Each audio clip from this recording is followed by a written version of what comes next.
The God of vengeance we know from the Bible turns out to be a God with a small g.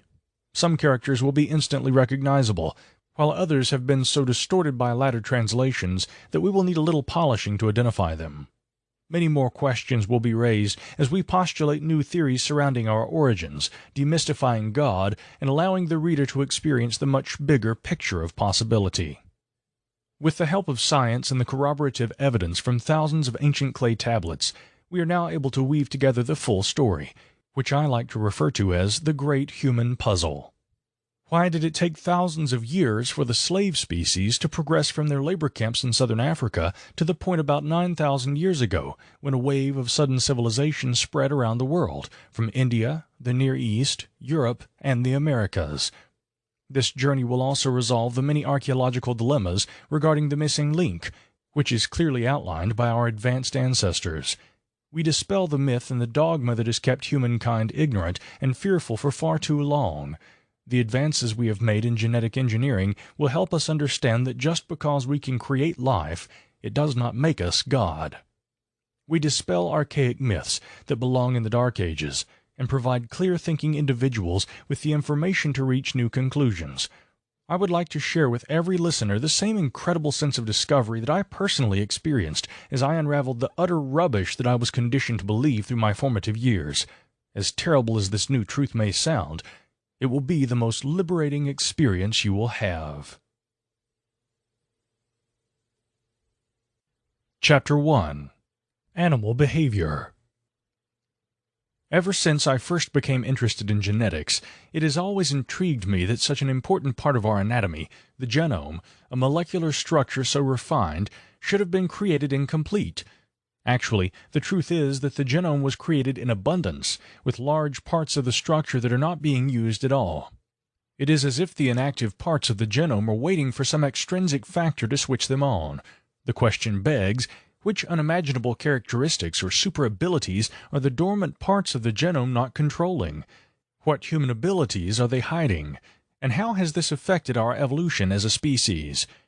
The genome is just another name for the full complement of genes and DNA contained by an individual.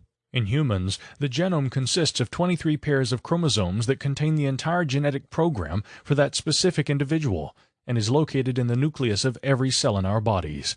This genetic program controls all the information that allows us to grow and function. Our genome is unique for every individual and every species. When we are born, we are blissfully unaware of what awaits us. There might be 7 ages of man, but it all ends up woven together into a long reality performance directed by some invisible force. We are all given some 70 years to do our performance here on Earth. On average, the rest is up to each one of us. Enter stage left, exit stage right. The only certainty we have at present is that we will exit. What are you going to do with your 70 years? What is the purpose of this journey, this play of life that we all participate in? Will you use this time creatively, make a contribution to the global community of beings, or will you be a mere spectator, a usurper of facilities, before you exit stage right? Despite the 6.5 billion people who populate the Earth, the human race is a rather fragile and primitive species. No matter how intelligent and smart we think we are, we constantly display signs of basic animal behavior that can lead to the decimation of our kind in the blink of an eye. We have waged war on our fellow man throughout history and continue to do so into the 21st century. There always seems to be a moral high ground or justification for our action. From Cain and Abel to George W. Bush, it has always been the strong and powerful who oppress and wipe out the weak. The Old Testament of the Bible is not a pretty tale of compassion and forgiveness. In fact, quite the opposite. It talks about an eye for an eye, wiping out man, woman, child, and beast in the name of God, and often mentions the enemy by name, personifying them as the bad guys or disciples of the devil. It seems that God has been taking sides from the very beginning.